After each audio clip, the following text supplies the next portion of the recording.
Pyrazinamide-induced hepatitis complicated by obstructive hydrocephalus secondary to tuberculous meningitis, a case report. By Jammula Monica. Tuberculous meningitis, recognized as the most devastating manifestation of tuberculosis, contributes to approximately 20% of childhood TB mortality. This case report focuses on a pediatric patient with obstructive hydrocephalus secondary to tubercular meningitis, complicated by pyrazinamide-induced hepatitis. The elevated dosages of essential antituberculosis agents for pediatric use, recommended by the World Health Organization, raise concerns about heightened hepatotoxicity risk. Drug-induced liver injury, DILI, from antituberculosis drugs is defined as hepatic injury. Due to antituberculosis drugs, as suggested by the International DILI Expert Working Group and American Thoracic Society, and recent evidence questions the safety profile of pyrazinamide compared to earlier perceptions. The main objective of our study was to identify the antitubercular drug that caused hepatitis.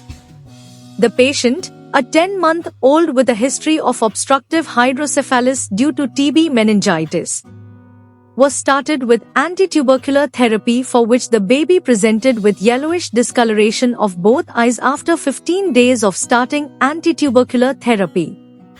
2 months prior, an 8-month-old baby was admitted with insidious onset fever lasting for 8 days.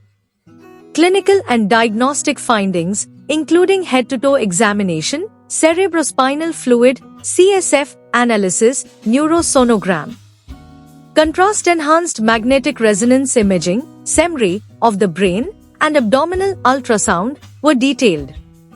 Laboratory investigations revealed abnormal liver function and increased inflammatory markers. The liver, being the metabolic factory of the body, is responsible for drug metabolism and thereby more vulnerable to drug-induced liver injury.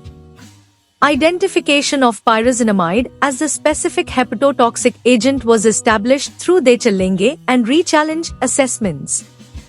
The patient's management plan was modified to incorporate non-tubercular medications.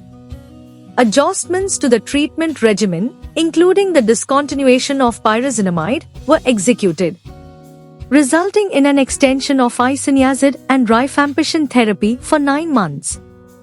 This study highlighted that follow-up requires screening for any hepatotoxicity besides general well-being of the patient, helping in early detection and intervention that will reduce the risk of hepatic injury but also treatment failure.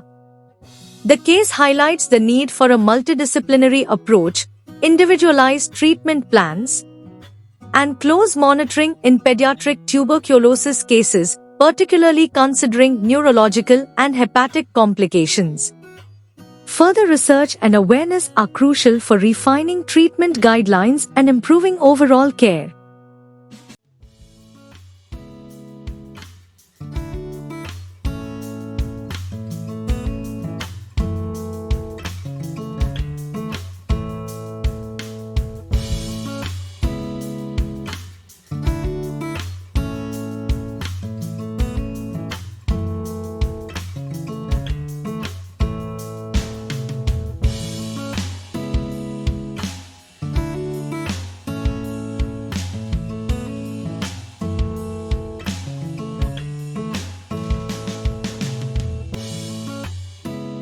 Thank you for watching this video.